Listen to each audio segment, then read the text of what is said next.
so you know. These next couple of weeks are very quiet, partly because we want to, we're all on vacation, schools are on vacation, partly we're trying to give the members of our crew a chance to be with their families for the holiday. We'll commence all the events and things in the synagogue begin the first week in January. The College of Jewish Studies will begin again on January 10th. Not the first Wednesday, the second Wednesday of the month. Okay? And Lunch and Learn and all the other things start the beginning of January again. Two other events, just for your information. The Neshama Minyan, which is this beautiful musical minyan that Nina leads, does a women's retreat out at Brandeis Bardin. It's on Friday night and Saturday, the 19th and 20th. Hi. Thank you so much. Just put them down and we'll take care. Thank you so much. Thank you very, very much. So Friday night, the 19th, and Saturday, the 20th, and every woman in the community is invited. It's a wonderful opportunity to spend Shabbat, to be together, to pray together, learn, sing, schmooze. The theme is interconnectivity, and my wife Nina has gathered some people to talk about the different ways that we are connected to each other. It's open to everybody who's female in the community. I've always thought of having a guys' Friday night together, you know, like we'll have barbecue and watch football. Yeah, hi, welcome back, welcome back. That's the first thing. The second thing is we're taking a trip to Israel in March. It starts on March the 6th in Tel Aviv. It's a 7th. We're flying out on the 6th. We're arriving on the 7th, right. On the 7th, it's about an 8-day trip, and people are going. It's not a trip for first-timers. If you've never been to Israel, we'll do that also. We'll do that in the summertime with families. This is a trip for people who have been to Israel several times and want to understand the deeper issues that shape Israeli life and Israeli culture. So what we do is an issue a day, and we'll begin by going up to the north and talking about Israel's security in an unstable region, and then we'll come down to Jerusalem and talk about ultra-Orthodox Jews and secular Jews. We'll talk about the Palestinians and their place in the Middle East. We'll talk about the Israeli economy and what it means to have very, very rich people and very, very poor people in the same economy. It's a thinking person's trip to Israel. It's not physically intense. There's a little bit of walking, but it's not physically intense. But it's mentally. It's a trip for people who think. If anybody would like to come, we'd love to have you. You just talk to Alana Zimmerman. She's in my office, and she'd be glad to give you the information about the trip. We basically worked it out so that everybody gets to Israel on their own. It turns out it's cheaper if you book your own flight and then meet us there. And there's several meeting points. We'll make sure that everybody finds each other. And we begin together on Wednesday afternoon, the 7th, either in Tel Aviv and then Wednesday night in Tzfat. Come. So. Yeah, we've had fun before. I've done this. This is the third time I've done this, and it's a really lovely experience. It's a really interesting experience. It's both lovely because we get to know each other, and it's lovely because we learn a lot about Israel. So that's where we are. Okay? It's going to get really warm in here, so take off your clothes. Your coat. Take off your coat. This Me Too stuff has gotten to me. Take off your coat. I didn't mean that in a bad way. Please don't. I didn't mean that. I didn't, Vic. I didn't mean it. I take off your coat. That's what I meant to say. I know. It's just terrible. I will. I'll take it. I have no shame whatsoever. Good. Questions, concerns, comments, counter sermons. It's good. It's not so crowded today. We are on page 274, Parshat Vayigash.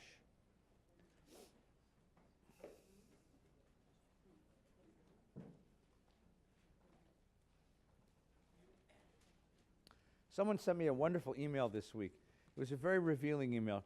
It's a woman who's a friend of mine who's just a lovely, lovely soul. And she's married to a lovely, lovely soul, happens to be not Jewish. And she celebrates Christmas with him, and he celebrates Jewish holidays with her. And he can't understand why Christmas puts her off. And she has a hard time explaining it to him. And it was a wonderfully sensitive observation, that we have such dissymmetrical associations with this holiday. At least some of us do. You know, it's a beautiful holiday. I mean, whether you're religious or not, it's a holiday of color and of giving and of family. You know, the music is great. I mean, I've been singing the music all week, so it's all month actually. It's since Thanksgiving. It drives my family crazy. So it's they're all Jewish. That's the wife is Jewish and the husband's not. He's Christian. He's not really observant Christian, but he's a family Christmas tree. For him, Christmas was always a family time. And that's why he doesn't understand why she's put off by it.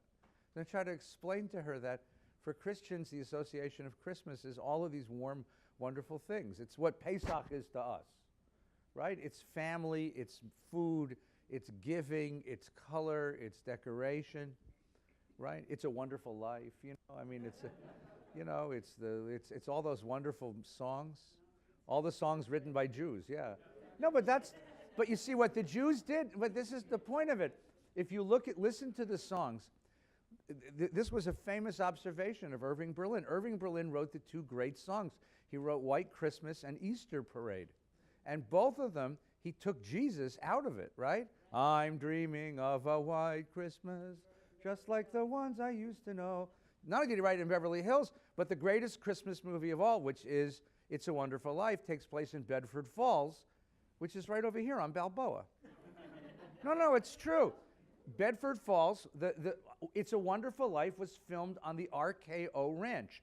The RKO Ranch is where Bielenson Park, it's where Lake Balboa is today. That was the RKO Ranch, and they filmed it in the summertime.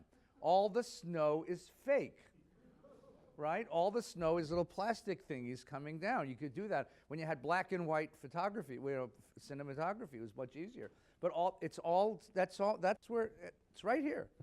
Right? So, you say a bracha. That's where George Bailey discovered that, you know, he has a place in the world, and that's where Clarence got his wings, on Balboa and Victory. Right here, right over here, right around the block, right? But see, so the thing is, so the Christian families say, come in, please make yourselves at home. Have a wonderful sense of the giving and color and decoration of this holiday, and Jews have always associated this holiday. It depends on where you are in Jewish history, but you know, when we were little kids, this was the holiday that we're not, right?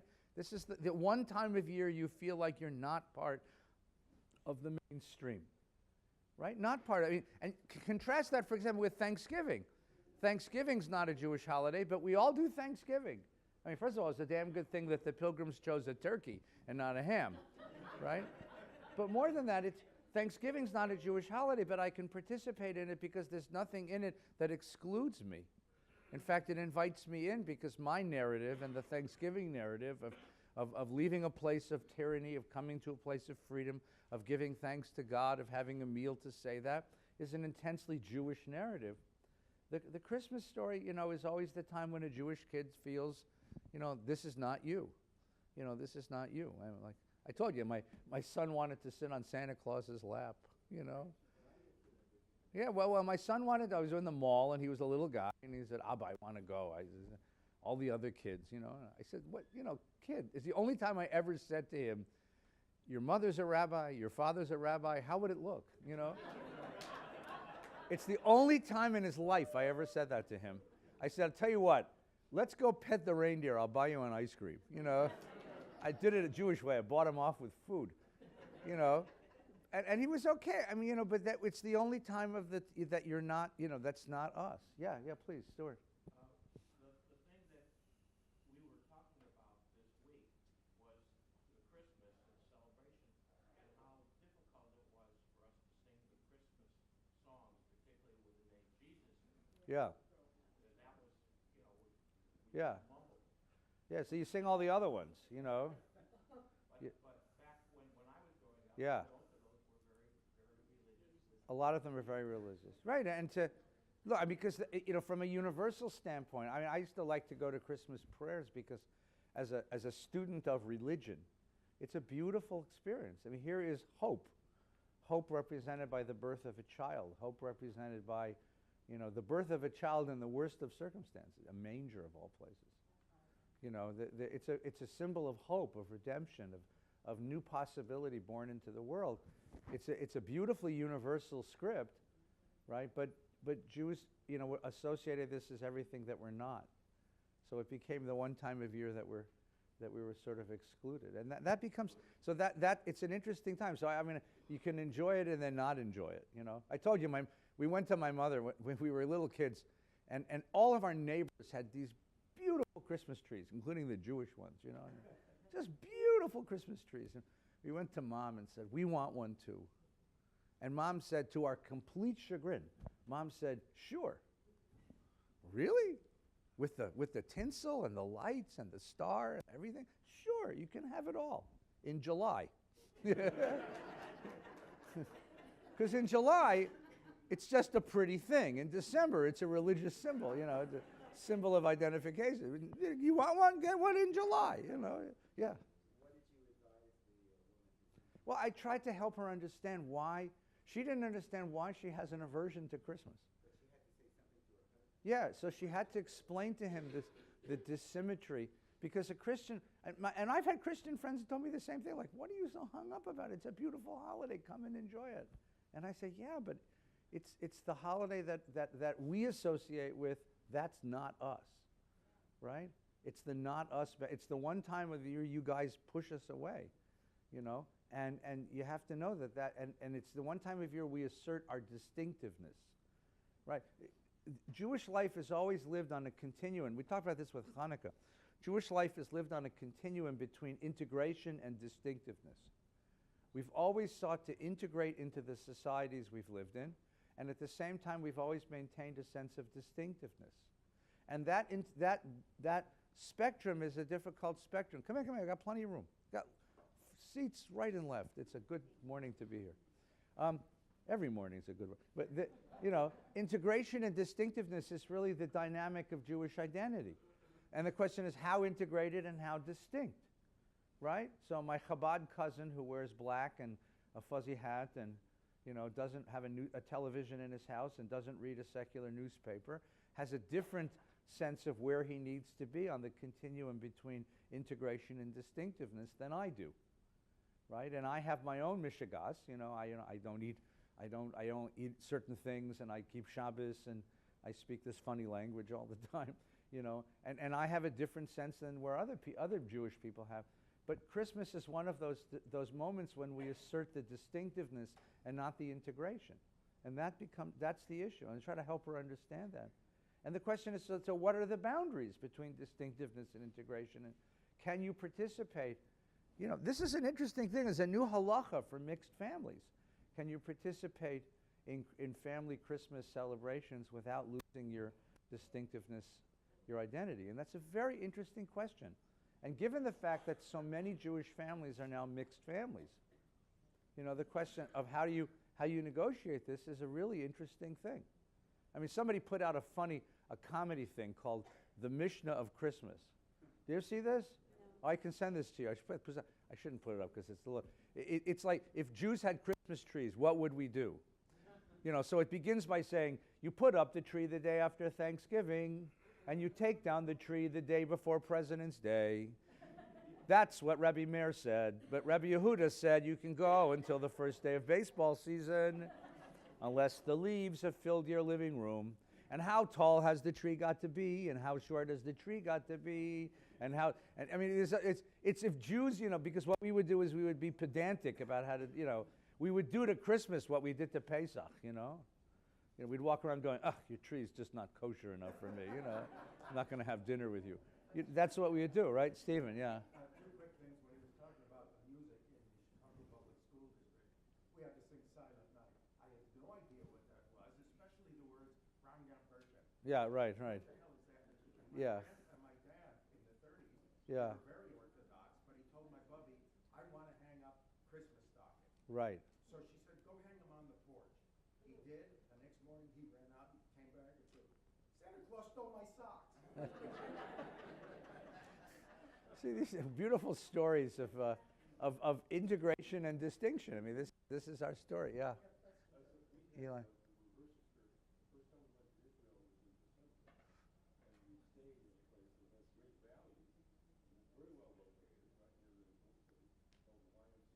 Yeah. Yeah. Now, what's happened since then is that a lot of the Russian Jews came, and Russian Jews have a Russian custom of putting up a tree in the end of December. It's not religious in any way because it's a Soviet custom, but it's a very firm family custom. So now in downtown Tel Aviv, there's a big Christmas tree lot because all the Russians put up trees. It's become a... Well, that's another. The Filipinos put up trees too. Yes, please. I have two funny stories. I was in the choir in high school Yeah? in New Rochelle, Yeah. and it was quite Jewish. And when we were singing the Christmas songs, including the Messiah, it was silent whenever you heard Christ or Jesus. Can't hear you. Yeah, yeah. That's what she's pointing out. There was silence. Right. When I was teaching She said there was a big bunch of Jewish kids in the choir, and when they sang the Messiah, when they hit the word Jesus or Christ, it became silent in the room. Also, when I was teaching in San Fernando, my kids in my class were playing dreidel. Yeah. I made sure they knew the holiday. Well, but it's nice that kids understand that there's a pluralism of faiths in the community. That, I think, is a valuable thing for people to learn, yeah. When you talk about the distinctiveness, Yeah. isn't Easter religiously much more distinctive than this? Yeah, but it's not nearly as universal in America. I mean, Easter is celebrated, with baskets and eggs and stuff, and bunnies, but the Easter is not nearly as ubiquitous, as in your face as Christmas is, right? I mean, you can't go anywhere without, yeah, my kids used to complain to me, they said, Abba, how come all the decorations in the mall and all the decorations in the street are Christmas, And I said, kids, we're 2% of the population. And they say, no, we're not. Everyone we know is Jewish, Well, you live in Encino, it's what's going to happen, yeah. But Growing up, I noticed that a lot of my friends who are Buddhist and Hindu and Muslim actually celebrate Christmas more as a commercial holiday. Don't seem to have as much of a problem with it yeah. as the Jews I know. Yeah, because Buddhists don't have an anxiety that they're disappearing from the world the way we do. Buddha, we're the ever-dying people. We always have this anxiety that we're the last generation. So Buddhists, first of all, there's a billion of them, number one. And number two, it's just not that kind of a faith. It's not a faith that sees itself as needing to persist in that way. Attributed to Jews being constantly proselytized. Well, yeah. Everyone inviting me Yeah. to study. Right. Well, this is, again, there's a long history of our alienation from the majority culture, and this is the moment that you feel it most. Yeah, sure. I'm fascinated how much each one of us has our personal identity of that distinctive moment of Christmas. Yeah. And I was thinking about my own, and I just wanted to share. I grew up in Palos Verdes, and we were one of 60 Jewish families Yeah. at the time, not now. Yeah. And, we had our routines, but one year my father said, I'm going to dress up as Santa Claus, and you guys dress up as the elves, and we're going to bring the joy of Judaism through giving and tzedakah to all our Christian friends. And we got to everyone's house, and people had no idea who Santa was, because why would a Jewish family dress up as Santa? Right. People were terrified. There's a predator Santa in our house. House to house. And it was one of the most memorable things, and I felt like we were being Jews in the best way we could of doing being joyful for other people and letting them celebrate and giving gifts. But it was clear that it was not our holiday. It was a way for us to Yeah. share us with them in a way that was authentic to them. Yeah. And Yeah. I always remember that moment. It's a beautiful thing. Yeah. Yeah. Talking about Buddhism, I heard the Dalai Lama say Buddhism is not a religion, it's a philosophy of life. Yeah. Well, in our culture, it's. I was in India a couple of years ago. Yeah. Okay. Christmas time, and there were more Christmas decorations, In India. nativity scenes, and Rudolph the Red-Nosed Reindeer, where there's no snow. Yeah. I've ever seen around here. It was amazing. Every hotel has Yeah. Christmas decorations. I guess so. Ben, yes. No, but Since your it's Jesus everywhere. was not born on Christmas Day, when did it come to be that they celebrated? Yeah, that's a wonderful set of questions. How did the holiday evolve to this? It's a long story. I was going to do that this morning, but I thought Torah might be better. But it's a long story. It takes place as the Christian faith began to develop in the 1st and 2nd and 3rd centuries, and the Christian fathers began to form the faith, they moved the holy day to the winter solstice because it fit the narrative of the light entering a world of darkness, right? So probably 3rd or 4th century.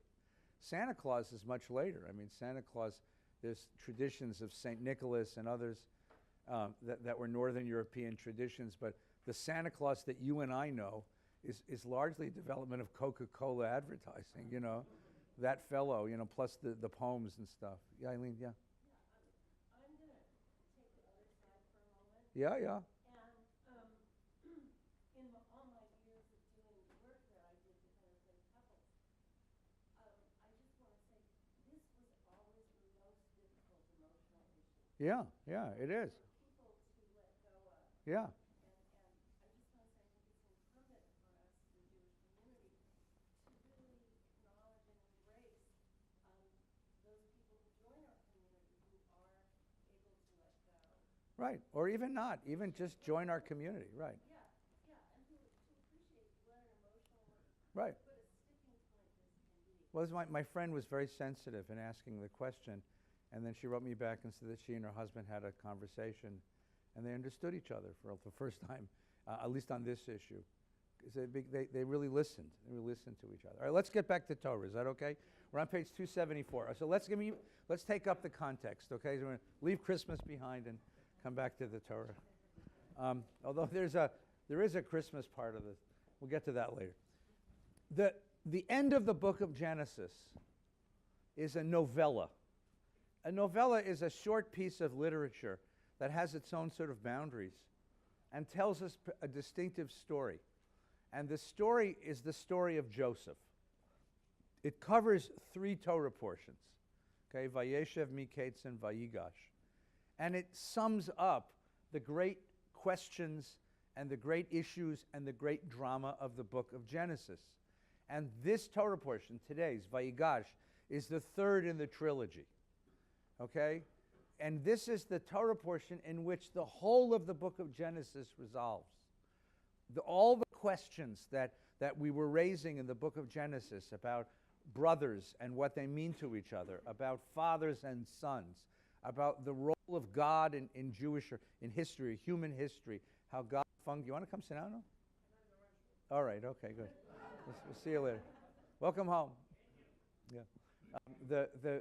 All of the great questions that Genesis has raised for us are going to be resolved, or at least temporarily resolved, in this Torah portion. So this really is, you picked a good week to show up. This is the denouement. This is the great crisis moment and the great sort of resolution moment. All the open plot lines get resolved in this Torah portion, okay? So let's go back through the novella, all right? Stop for a second. Let's go back to the begin. The bigger context is you start with Cain and Abel, the first 2 brothers born in the world. And there's jealousy, and there's rivalry, and there's competition, and there's conflict, and brother kills brother. I mean, the idea that the first 2 born human beings in the world, and they're brothers, and one murders the other, sets the pattern for the book of Genesis. And the great question is, can we ever get along? And this is and as I suggested to you over again, this is not just a question of ethics, which is the great question of ethics. Can we ever get along? For the community that wrote these stories, or collected these stories, wrote them down, a community living in Babylon in exile, having seen the destruction of their homeland, and attributing the weakness of Israel, the weakness of the Jewish people, to our internecine rivalries. This really was a question of, can we get along? Is there a coherence to our peoplehood? Is there a sense of mutual solidarity, mutual responsibility? Can we get along as a people? Can we get along as a human race? This is the great question that Genesis begins to ask. And then you have that same drama played out again and again. You have a rivalry among the sons of Noah, a rivalry between Abraham and his brother's son, his nephew Lot. And they separate. A rivalry between Isaac and Ishmael. As Rabbi Gelman pointed out when he was here, remember? One brother's chosen, one brother's cast away. Jacob and Esau, one brother's chosen, one brother's cast away. And now you get to Joseph, which is the most fully expanded version of that same narrative. The brother who is chosen, the other brothers afraid that they will be cast away. So what do? They cast him away. They sell him into Egyptian slavery. And he disappears from their lives for 20-something years. This is the ongoing question. And as you're reading this question, that's the principal ethical question. That's what drives the drama, is the brothers' narrative. At the same time, there's this question of who is this God? And what is God's role in all of this? At the beginning, you had a God who was throwing planets around, creating species, moving creation. And then you have a God who floods the world and starts again. And then you have a God, that same God now sort of settles into a pattern by choosing Abraham and making him the covenantal actor. And you see the sort of withdrawal of that God. With each successive patriarch, God is involved less and less. So the great question is, well, is there a God, and what's he doing in the world? How is God involved in the history of this people? And again, you can imagine that question on many levels. It's the question that the text is asking. It's a question that those who told these stories were asking. Here we sit by the waters of Babylon, having seen the destruction of our homeland and our temple and our world. Is God involved in this world in any way? Is there a God in this world at all? Or is it simply might makes right? And that's the great question that Jews since then have been asking into modernity. So these questions of the brothers on one hand, the God of history, that's where we are right now. Catching up. We introduced to the character of Joseph 2 weeks ago.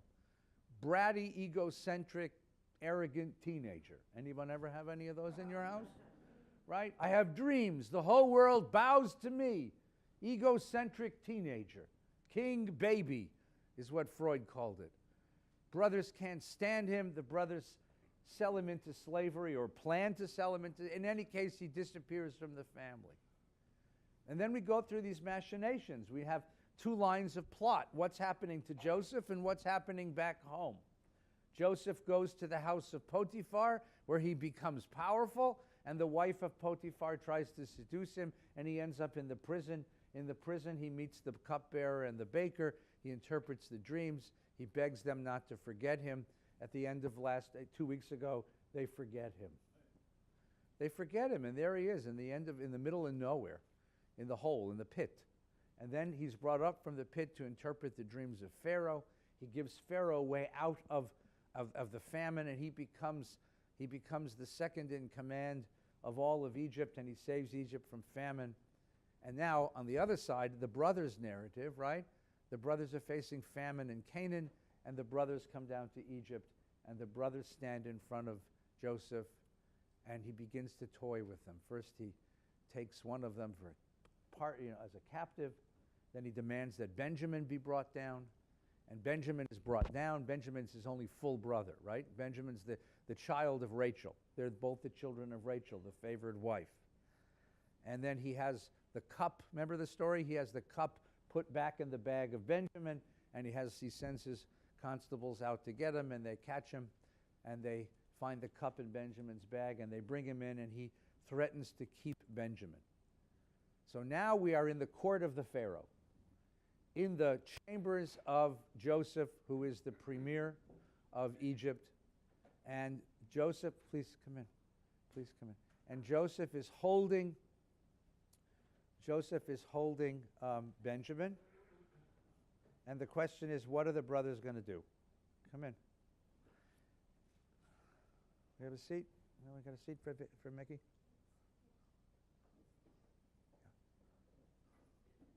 Thank you. Good, thanks so much. Good. Now, if you follow the story, you can see what Joseph has very cleverly done. He's replicated the same circumstance that he was in, right? What do the brothers know? The brothers know that they're standing in front of this Egyptian powerful man, this Egyptian ruler, and he's holding their brother Benjamin. And they know that the father back home, if they come home without Benjamin, the father's going to lose it. The brothers are, and the question is, how will the brothers react? Will the brothers sell out Benjamin the way they sold out Joseph. He's manipulated the circumstance so that the whole drama plays itself out again, but now it's 20 years later. And 20 years later, people change. 20 years later, people change. So you have to look at this story from 3 different points of view, right? Look at the story from the brothers' standpoint. What do they know? They know they're standing in front of this bureaucrat who's holding their brother on charges of thievery, of having stolen the cup from the house of Pharaoh, right? And that they're going to keep, and that he's going to either execute him or keep him as a slave. And they're going to have to go home and explain to Dad why they lost the other son of Rachel, right? That's what the brothers know right now, right? And they're facing this guy. And who do they think he is? They think that he's the hand of the king, right? Right? They think that he's the second in command. Egyptian powerful men wore masks. He's wearing a mask. Now, he's wearing a mask on many levels, right? Literally, he's wearing a mask because you can't see his face because you're an underling. You're just and not only that, they were from Canaan, which means they were peasants. He's wearing a mask. They can't see his eyes. They can't see his face. They can't see his being. He's also wearing a mask because we know what they don't know, which is that it's Joseph. Now, what is Joseph? Joseph is sitting on this throne, and his brothers are cowering in front of him. He's manipulated the circumstance so that the drama of his kidnapping gets played out all over again. And he wants to see, what are they going to do now? What does he know and what doesn't he know? He knows that his brothers are right there cowering. He knows that he now has Benjamin. If they were going to do it again, at least he knows that he will protect his brother Benjamin, because this is his only full brother, right? So imagine he's sitting here, and Benjamin's here, and Benjamin's his baby brother, and he hasn't seen his baby brother in 20 years. And you can imagine what he's feeling with this kid right here, right? And inasmuch as, remember, the other thing is, how did his mother die? Yes, Joseph's mother died giving birth to Benjamin. So when he looks into Benjamin's face, what does he see? The face of the mother that he lost when he was a little kid. Imagine what he's feeling right now. You get the picture, right? And but he can't reveal himself. Because if they were going to sell out Benjamin, at least he could protect them now. He could use his power to protect them. And he doesn't know what they're going to do, nor does he know what's going on back at home. We, the reader, we have the third point of view. We know everything. We know all the parts of the story that they don't know. That's the wonderful thing about being the reader. But what we don't know, what don't we know? Where's God in all of this? I thought this was supposed to be godly history. Isn't there a God guarding? Is there a God guiding this experience? That's going to be our question as we go through it. Okay? Who was the brother who sold Joseph into slavery? Judah. Judah is the most cynical of all. Reuben wanted to save him, but Reuben was ineffective. He was ineffectual, right? The other brothers are followers. They follow Judah. Judah says, let's sell him into slavery, right? So it's going to be Judah who's going to step up. What's happened to Judah in the interim? There was a little digression story that seemed to have nothing to do with the narrative. It was dropped right in here. It's the story of the harlot by the side of the road. It's the story of Tamar, right? And it tells us what? That Joseph had 3 sons. The first son, Judah. Judah had 3 sons. The first son was married to a woman named Tamar, and he died. The second one was married to the second son, Onan, was then married to Tamar, and he died. The third son was Shelah, and Judah didn't want to give Shelah to Tamar because he was afraid that he was going to die too. Now, by the way, does that sound a little familiar? Jacob didn't want Benjamin to go to Egypt because he's trying to protect his only remaining son from Rachel. Judah didn't want to give Shelah to Tamar. Is that clear? Because it's his only son left. Judah's lost 2 kids. He's beginning to understand what he did to his father. And when he goes to Jacob and he says, I have to take Benjamin with us or we're not going to get food and we're all going to starve to death. And Jacob says, one of my sons is dead, you're going to take the other one? Judah understands exactly what he means, what it means to lose a son and only have one left and not want to lose him. I mean, you get the drama here? And Judah says, I'll bring him back, and if I don't bring him back, I won't come back myself. Judah suddenly begins, you get the sense of maybe Judah's growing a soul. Now, footnote, again, if we step out of the text and jump out, why is it important that we watch the development of Judah? Because that's who we are. We are, after all, what? Jews. Where do you think that comes from? We are the remainder. When the temple was destroyed, it was the tribe of Judah that survived and went into exile. And by the way, Benjamin too. The tribe of Judah and Benjamin are the two tribes. There were 12, 10 are the lost ones. We're the last two, right? We're all descendants of Judah, or Benjamin, but Judah, principally Judah, which means this is our national narrative. This is our national identity. This is the growth of a soul. And what the Bible's trying to do is to indicate to you that souls are not born, souls are grown. Your character is not inborn. Your character is cultivated by the experiences of your life and the reflection you have upon them. And we begin to see that Judah, who starts out very cynically, very cynical, ends up with a very different place. Here is the denouement of the story. Benjamin is in chains. Joseph sits, or his Egyptian name is Tzafnach Paneach, which is an Egyptian name, meaning second in command to the Pharaoh, but in Hebrew, that word means the one of the hidden face, is sitting on the throne with a mask in front of him, threatening to take him into jail, right? And now, Vayigash Yehuda, Vayigash Elav Yehuda. This is the beginning of the Torah portion, page 274. Vayigash Elav Yehuda, Judah stepped up. Not Reuben, by the way, who should have been, because he's the firstborn. Reuben is ineffectual. It's Judah who steps up. Judah who steps forward and enters into a conversation with the man. This man who's about to destroy their lives, right? And what does he say? Then Judah went up to him and said, "Please, my lord." Now, the language is formal court language. Okay? Any of you lawyers here, you know that when you approach the bench, there's a whole language. You know, Your Honor, may I approach, right? You don't call judge, yo, judge, right? It's Your Honor, right? If it please the court, right? If it please the court. There's a way of doing this. There's a way of speaking, right? So here you're going to have, every time he says your servant, he means me. That means he's talking about himself. Like we would say in English, yours truly, right? Every time he says my Lord, he means you. So translate your servant as me and my Lord as you. Is that cool? Okay, you got that? You got to get the language right, because it's very formal language. Please, my Lord, please, sir, let your servant appeal to my Lord. Let me appeal to you. Now, just for a second, just for a second. You're fighting a parking ticket. Yeah, you're fighting a parking ticket, okay?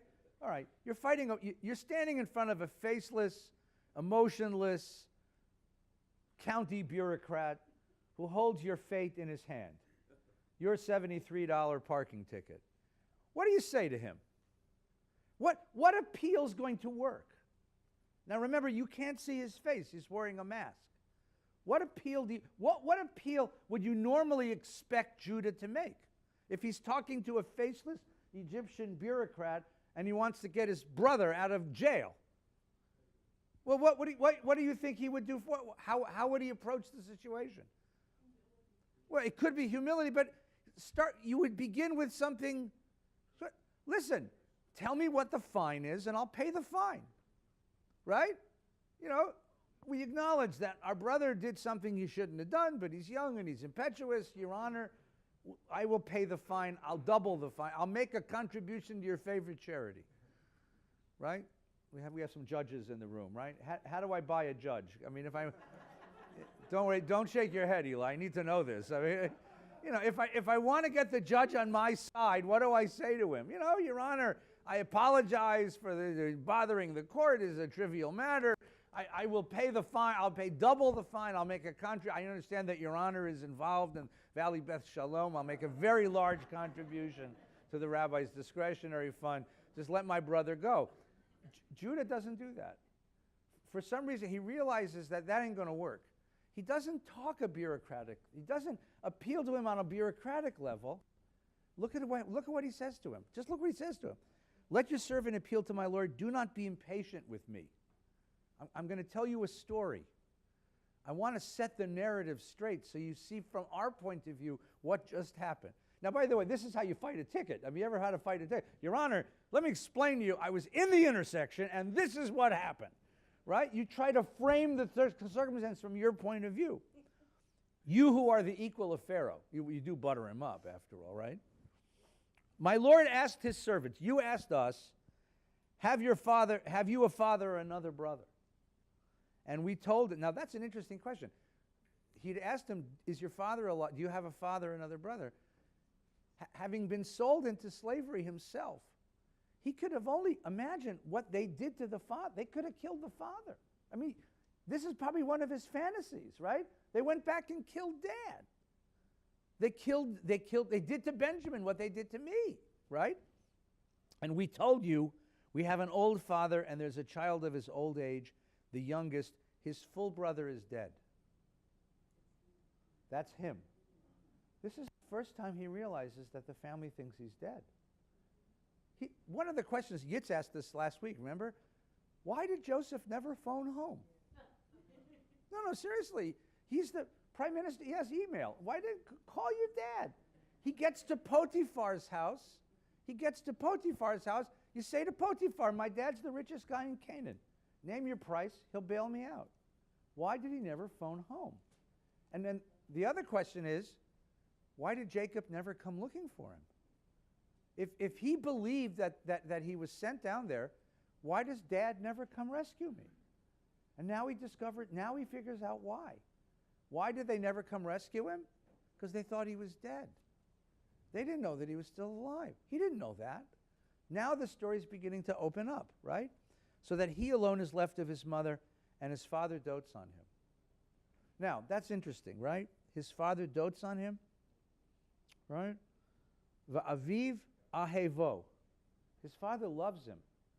Aviv ahevo. His father loves him. That was Joseph's position in the family, right? But when Joseph had that position in the family, what were the brothers? How did the brothers respond to it? They hated him for it. How about Benjamin? Judah just says to him, it's okay. It's his only one left of that wife, and his dad loves him. Judah, who himself is now a father, Judah, who now knows something about raising boys, Judah understands that fathers have different relationships with different sons. Judah's willing to forgive his dad for having a favorite. It doesn't bother him anymore. You see the difference? The same one who's so angry about that Joseph was chosen and he was not. His dad loves him. It's okay, right? Then you said to us, bring him down to me that I may set eyes on him. And we said to you, the boy cannot leave his father. If he were to leave him, his father would die. But you said to us, unless your youngest brother comes down, don't let me see your faces. When we came back to your servant, my father, we reported your words. Later, our father said, go back and get food for us. And we answered, we cannot go down if our younger brother isn't with us. For we may not show our faces to the man unless our youngest brother is with us. Your servant, my father, said to us, as you know, my wife bore me 2 sons. It's interesting. So he's talking, this is Judah explaining to the Egyptian man, who's really, the conversation he's having with his dad, right? And the dad is talking to Judah, who's his son. By which wife? By Leah. But all of that's wiped out in Jacob's memory. All he knows is Rachel, right? My wife bore me 2 sons. No, your wife bore you 11, 12, 13 kids, 12 sons and a daughter. right? But no, but all that's wiped out. And Judah doesn't harbor resentment anymore. He's past that. Having had his own tsuris with wives and kids, but one is gone from me, and I said, alas, he's torn by a beast, and I've not seen him since. And if you take this one from me too, and he meets with disaster, you will send my white head down to Sheol in sorrow. You'll kill me. You'll kill me in pain, with sorrow. This is the first time Joseph has hearing an inside report of what happened when he disappeared. And he realizes now that, number one, his father did not send him to the brothers in order. One of the questions was, why doesn't Joseph call his father? Because who sent him there? The father did. And what happened just before the father sent him down to his brothers?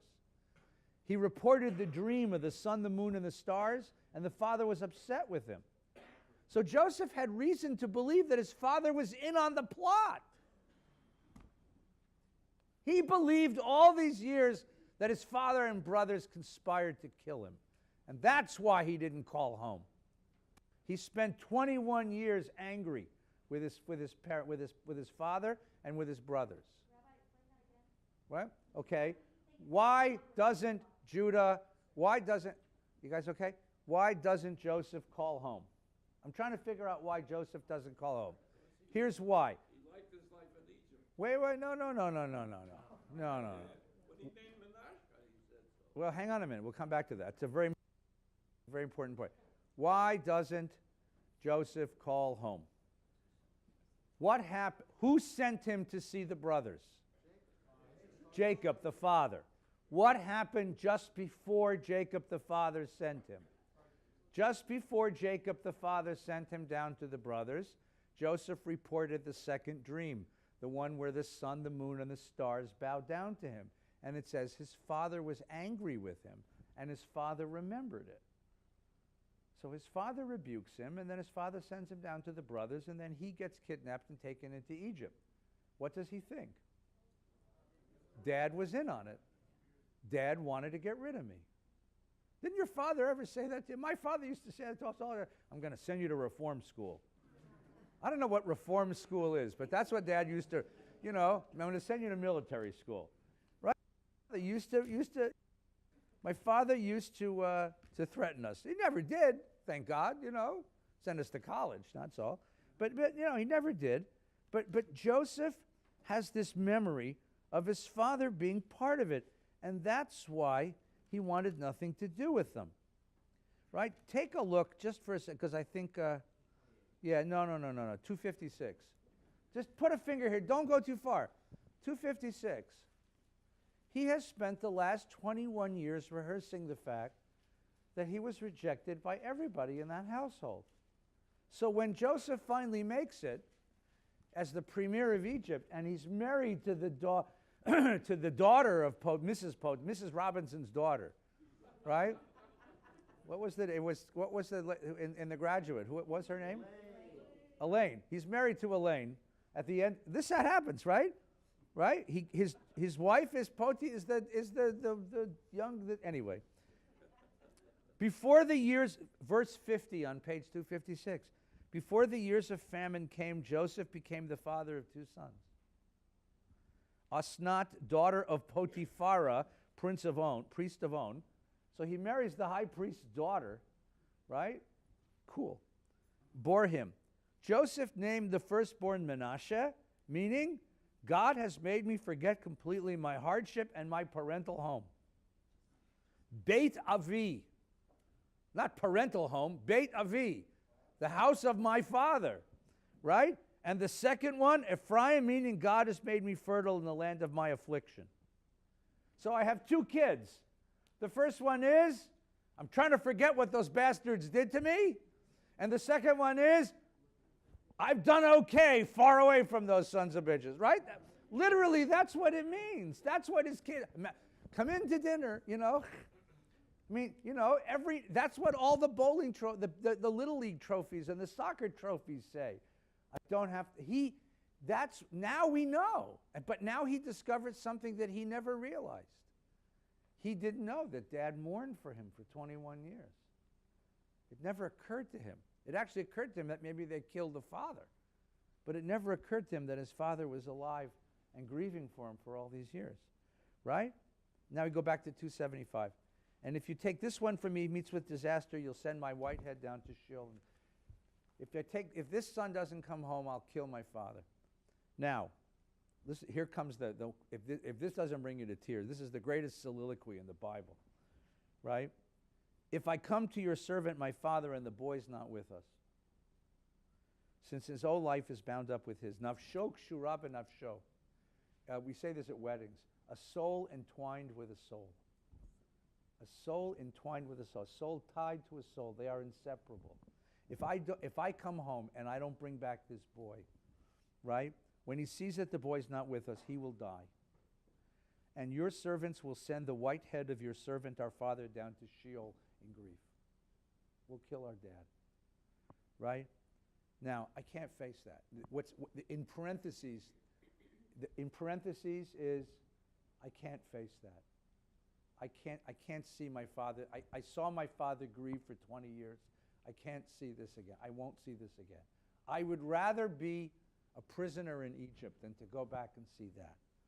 Now your servant has pledged himself to the boy. Whatever that means. Right? To my father, saying, if I don't bring him back, I stand guilty before my father forever. Therefore, please let me remain as a slave to you instead of the boy. Take me. Take me. Which is what? What kind of response is that? Take me. It's a parental response. It's finally a response of care, of protection. Take me instead of the boy. Let the boy go back with his brothers. And then the end is amazing. And he's talking to a faceless bureaucrat. But what is he counting on? That behind the mask is a man. And men, here's a crazy thing about men. You ever want to get a man to cry, just ask him to tell you about his father. Men have this weird relationship with their dads. We compete with our dads, we're angry with our dads, we love our dads, but no matter what happens, you ask a guy about his dad, he starts to cry. We used to have a men's group here, and one of the first exercises we did is to all the guys, I'd give me a piece of paper and say, write your name, your Hebrew name, right? But not your mother, just your father. Yitzchak Moshe ben Dov Yosef. Now tell me to what extent you are Yitzchak Moshe and to what extent you are ben Dov Yosef. To what extent are you your father's son? You want to see a group of 50 middle-aged guys reduced to tears in 5 minutes. There's something about guys and their fathers. There's something about, it's a very complicated, subtle relationship. And Judah, who has discovered the dynamics of his own fatherhood, painfully, is going to appeal to that guy. I don't see your eyes. I don't see your face. I don't live in your culture. I don't know what it's like to be a member of the Egyptian court. All I know is I know what it's like to be a guy and have a dad. And I know what I'm about to do to my dad, and I imagine you know what you did to yours. So I'm appealing to you because he says, look, how can I go back to my father unless the boy's with me? Let me not be witness to the woe that would overtake my father. In Hebrew, that's actually much better, right? Right? Pen ereh bira asher yimtsa et avi. I can't bear to see the evil that would overcome my dad. That's the appeal. So what do we know now? Now Joseph has just discovered the whole backstory of his own narrative. The whole part of the family narrative that he never knew, right? We discover something about Judah. What have we learned about Judah? Our ancestor. He's transformed. The cynical, murderous son of a gun who sold his brother into slavery. And by the way, just you don't have to get too graphic about this, but selling a pretty young boy into Egyptian slavery is a fate worse than death. Just keep that in mind, right? It's like, one of these prison things, He's a pretty young, smooth-faced teenage boy being sold into a brutal culture of exploitation. And that's what Judah did, without a thought. And now, 20 years later, what's happened? He stands there and says, I'll be the prisoner. You take me. but I can't go home without him. Take me instead of him. And now the whole story breaks. So this is the story about three men who break. And each man breaks. This is Judah's break. Judah just breaks. Here's the question. Did he script this? Did he write this? Did Judah prepare a talk and give it? Or was this spontaneous? I think it's spontaneous. You get that sense? Because if he was scripted, if a lawyer helped him prepare a pleading in front of a bureaucrat, it would have sounded a lot different, right? Pursuant to the Egyptian civil code, I would like to appeal to your honor to perhaps give me a writ of, and I'll pay you the fine. That's what you'd expect. This is not a scripted speech. This is a speech from the heart. I can't leave the boy here. Take me. And I don't have the legalese language to express. He's not even pleading for his innocence, by the way, which you imagine he would have. He's not saying he's not a crook. It has nothing to do with Benjamin at all. He's saying to this bureaucrat, behind that mask, you're a guy, and you're a guy like me, and you have a dad like I do, and you know what that's like. And if you're a man and you know what that's like, then take me, because I can't face my father. Woo! Judah breaks. You just have this sense of a break in his character. You feel that? And now, what's the second break? Joseph. Joseph could no longer control himself before the attendants. And he cried out, have everyone withdraw from me. Why? Because the man behind the mask can't show the humanity. He can show his brothers, but he can't show Egypt that he's a man. Right? So you send the servants, you send all the Egyptians, all the courtiers out. Right? You send the Secret Service agents out of the Oval Office. Right? So there was no one else about when Joseph made himself known to Israel. His sobs were so loud, the Egyptians could hear them. I mean, here's this. You have to get a sense of how cold Joseph was. If you read the rest of the Parsha, he steals all the property of the whole state of Egypt. He's a cold, hard-boiled Pharaoh's hitman, Pharaoh's hand, the right hand. And suddenly he's sobbing like a kid, right? And Joseph said to his brothers, Ani Yosef od Avichai. I'm Joseph, is my father alive? So he takes off the mask, literally takes off the mask, and figuratively takes off the mask. He reveals himself. Why? Why? 20 years he lives without these guys. 20 years he can't stand them. He names his kids. Thank God I've forgotten those bastards. I mean, I'm using that language advisedly because that's really what it is. He's so angry at his background. He's so angry at who he was. By the way, no one's used the word Joseph for 20 years. You understand? No one knows his name. He's Safnach Paner. No one knows him. And he takes off and he reveals himself. Why does he reveal himself to the brothers? Because now he realizes that what he thought that his father didn't want him anymore is not true. And it was his brothers who sold him, and his father really mourned for him for these 20 years. Right. Yeah. It also allows him finally to feel. I mean, he's probably closed off all of this. Yeah. And now he's wrong. Right. This closed off. But why revisit it? Why not just stay in the guise of the Egyptian? What does he need? Yeah. I think he also saw that his brothers They've changed. There's a possibility of family. There's a possibility of solidarity. If Judah would put himself in danger to save Benjamin, which is the one thing nobody did, even Reuben, nobody did when he was a kid, suddenly there's something, they are brothers. There's a brotherliness there that we've never seen in the whole Torah, right?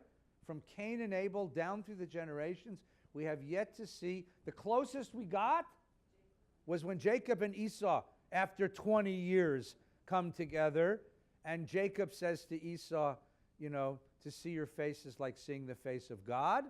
But even in that one, at the end of that moment of kissing, of holding, Esau says, I'll come with you. And Jacob says, don't bother.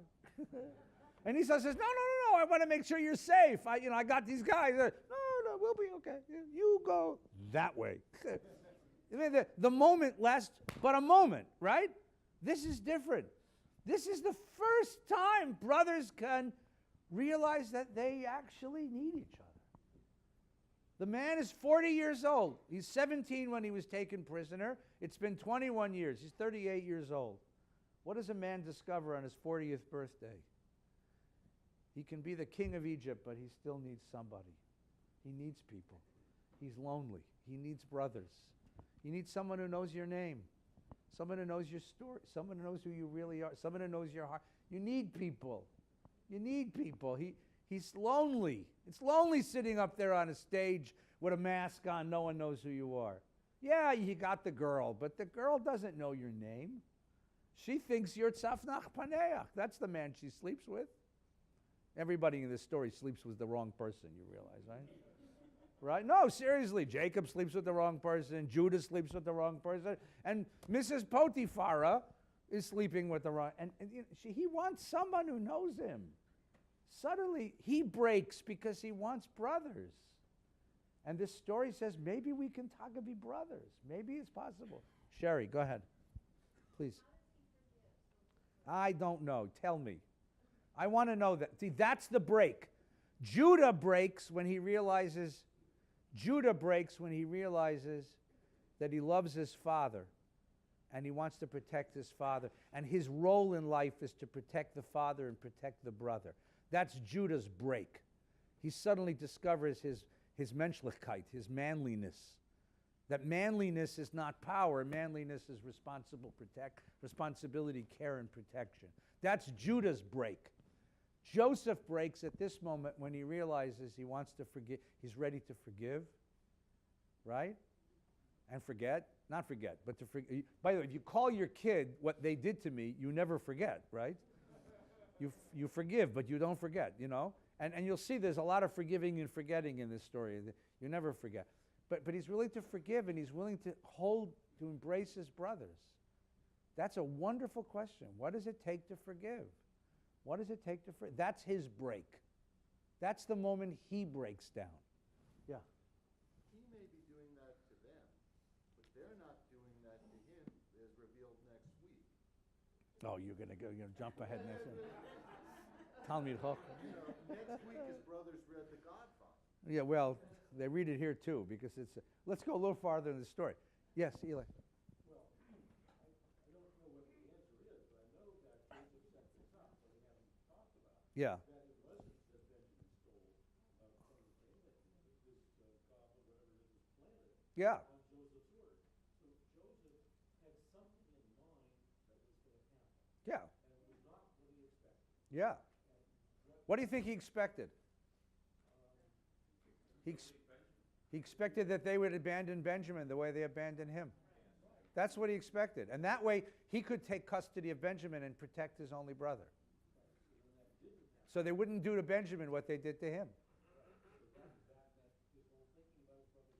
Right. All of a sudden, he discovers that his brothers have, at least Judah, has a menschlichkeit, has a soul that he didn't expect to hear. And that's why he falls apart. And that's probably, Sherry, why he forgives. Because he suddenly realizes, number one, that there's something there he never saw before, right? And there's love that he never saw. And he feels something for that. He feels. There's a feeling here. There's a lot of emotion in this story. A lot of crying in this story. It's interesting that you see crying, men cry in the Bible at moments of reunion, at moments of connection, right? Jacob cries 3 times. He cries when he meets Rachel because she looks just like his mom that he missed. He cries when he meets Esau, and he cries in a few minutes when he meets Joseph again. It's these moments of reunion. The brothers, Joseph is crying because it's his first time with his family in 20-something years. All right, here's what happens. His brothers could not answer him. They were so dumbfounded. Dumbfounded isn't the word. I mean, there's 3 thoughts that go through your mind in very quick succession, right? Number 1, is it possible that this is really Joseph? Number 2, oh heck, it's Joseph. You remember the last time we saw Joseph in the pit? What's he going to do to us now? I mean, you get the moment. That's Doug's revelation. Their second thought after, oh heck, oh my God, he's alive, is, oh my God, he has soldiers, you know? Oh my God, he's going to kill us all. He's going to kill us all, right? And then it's, oh my God, he doesn't want to kill us. We're brothers. I mean, there's three thoughts that come to you all of a sudden. Go ahead, Mort, I'm sorry. I think that Joseph is returning to his boy he was before he got this big job. Well, it's interesting that the dream had all the brothers bowing to him, and all the brothers are bowing to him. I mean, the dreams come true. But he was humble with the cupbearer. Yeah. And he was Yeah. humble when he interpreted the dream. He's changing too. So He's also changing. See, again, this is something that we take for granted because we're used to modern novels. Modern novels are used to characters changing. But in the ancient world, characters don't change. I mean, Achilles is Achilles from the day that he's born. Hercules is Hercules from the day he's born. This is the story of how a human being changes. And this idea that human beings can grow. Human beings can grow. Human beings can change. That morality can be learned. This is going to be a very important theme of the rest of the Bible. That you can change people's morality. You can actually change them. The change was the other way with Jacob. He stayed 17 years. Yeah. Yeah, well, let's see what happens. Ready? Then Joseph says to his brothers, come forward to me, Gashu alive. Come here. Right? Now, they're literally, he's up on a stage, right? And they literally come up to him, right? Gashu means to come up. Come up to me. And when they came forward, he said, Ani Yosef Achicha, right? Achichem. I am Joseph, your brother, right? Whom you sold into Egypt. Oh, shoot, you remember that, didn't you? Now, don't be distressed. Don't reproach yourselves, right? By the way, you know, I told you this, the most beautiful modern version of Midrash on this story was John the 23rd. The great post-war Pope, John the 23rd, was Giuseppe Roncalli. John the 23rd was the Pope who initiated Vatican II. He was the Pope who initiated a reconciliation with the Jewish people because he'd witnessed the horrors of the Holocaust, and he realized that the Catholic Church bore some responsibility, and he knew that it was time to root that out of Catholic liturgy. So he calls together Jewish clergy people and teachers to work with him to change the Catholic tradition so that he would begin to root out its anti-Semitism. And when the Jewish leaders come to him, this is what he said. His name was Giuseppe Roncalli. He was the Bishop of Venice. Giuseppe is Yosef. So he says, Ani Yosef Achichem. In Hebrew. In Hebrew. He said, I am your brother. No, that's John Paul. This is John the 23rd. This is in the 1950s, the late 50s. He says, Ani Yosef Achichem. I am, and the notion that we've come together to reconcile. We've had pain, we've had alienation, we've tortured you, enough. I mean, and that was the beginning. And he was one of the great, real Jewish popes. I mean, he was just great. You know, one of our popes, one of the popes we love, right? Not all of them, but this one, great pope. All right, ready? Do not be distressed or reproach yourself. Now comes the third piece, right? Which is the question we asked at the beginning. Where's God in all of this, right? Do not be distressed or reproach yourselves because you sold me here. It was to save life that God sent me ahead of you. It is now 2 years that there have been famine. There are 5 years to come in which there will be no yield from tilling. God has sent me ahead of you to ensure your survival on earth and to save your lives in an extraordinary deliverance. It was not you who sent me here, but God. He's made me father to Pharaoh, lord of his household, ruler of the whole land of Egypt. So here's the other piece. Sherry, here's the other half of your question. Half of your question, one piece of your answer is he could forgive them because they're different and he's different. 2, he can forgive them because now that he sees the whole narrative and he realizes that there were things that happened that he didn't realize. He didn't realize that his father had been mourning for him for 20 years. That his father had nothing to do with it, right? He could forgive them because he feels now a need to be connected with his brothers. Because you can have the throne of Egypt and it's not enough if you have no one who knows your name and can share your dreams with you and talk to you as an equal. And now comes the third piece. He can forgive them because he has reframed his story. Now that's a very powerful thing. It's what therapy does. In therapy, the therapist does not tell you how to solve your problems. It costs you a lot of money to find that out, so I just saved you a lot of money. Just want you to know that. What the therapist does is say, tell me your story. And you tell them the story, and they tell you a different way to understand the same story. You reframe the story. Well, maybe your spouse is not angry at you for this reason. Maybe you did this and they heard this. Or maybe your kid is looking for this. Or maybe your friend wants this. And suddenly you sit in the therapy room and you go, I never thought of it that way. That's the moment therapy works, right? That's what you spend all the money on, right? Because you suddenly see your life under a different narrative structure. If the narrative structure is, my brothers are murderous, horrible people who destroyed their brother, and I want nothing to do with them, then you go on living a certain life. But if you can suddenly think, wait a minute, this was all a plan. It was a plan to put me in the right place so that the right things can happen. And now I can let go of my anger and my resentment because it was all part of a plan to get me someplace. This sense of a divine plan to history. Now, you can only do it backwards. You can't do it forward. If you do it forward, you end up with complete passivity, right? If you say, I don't need to make that decision, whatever happens is God's hands. You don't do that. The surgeon says, do you want the surgery or not? You have to make a wise decision. It's only in retrospect that you say, it's a damn good thing the surgeon got the flu that morning and I didn't have the surgery, because otherwise I might not have been alive. You look backwards. It's retrogressive. It's post facto. You look back and you say it's taka b'shert. That's the philosophical language for it, right? It worked out. It's God's plan. Joseph looks and he says, all of this was part of a plan. You didn't do this. You were part of a plan.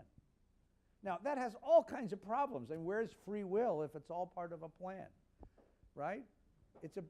But it's a way of understanding your life. And now we get the idea of where is God in all of this?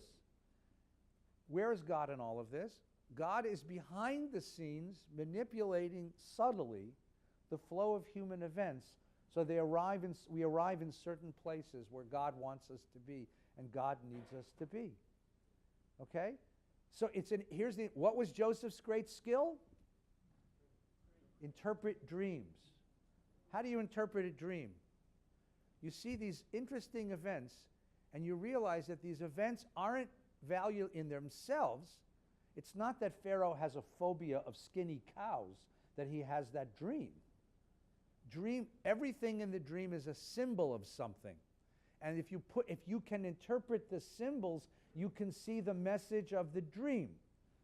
That was Bible, that's also Sigmund Freud, right? Joseph reads history the way he reads dreams. I can look at my life and realize that all of this was part of a bigger story. And if I can interpret each individual moment and see where it fits into the narrative of the story, I can see what the plot, what the narrative's now. I can see it from upstairs. He reads the history the way he reads the dream. He can see it as part of an upstairs history. Now, if you're a Jew who has seen Jerusalem destroyed, and you're living by the waters of Babylon, and you're asking yourself, has God rejected us? Has God left the building? Has God left the world? Has God abandoned us?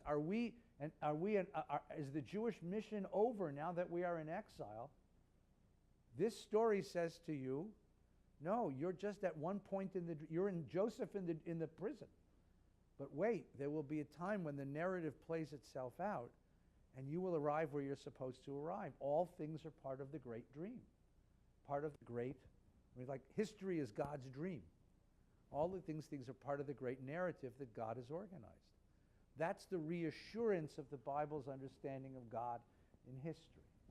Now, the problem with that, we don't have more than 2 minutes to do this, is that in modernity, we have come to reject that for several reasons. Number one, because having experienced the most stupendous evil in the history of humanity, we have a very hard time fitting that into any kind of godly narrative. Right? You can't find any way to explain the Holocaust that doesn't end up driving you nuts. Right? Emil Fackenheim pointed this out. He said, because if you say it's part of a divine plan, then you have to end up saying that the SS was doing God's work, and that's too obscene. Richard Rubin's...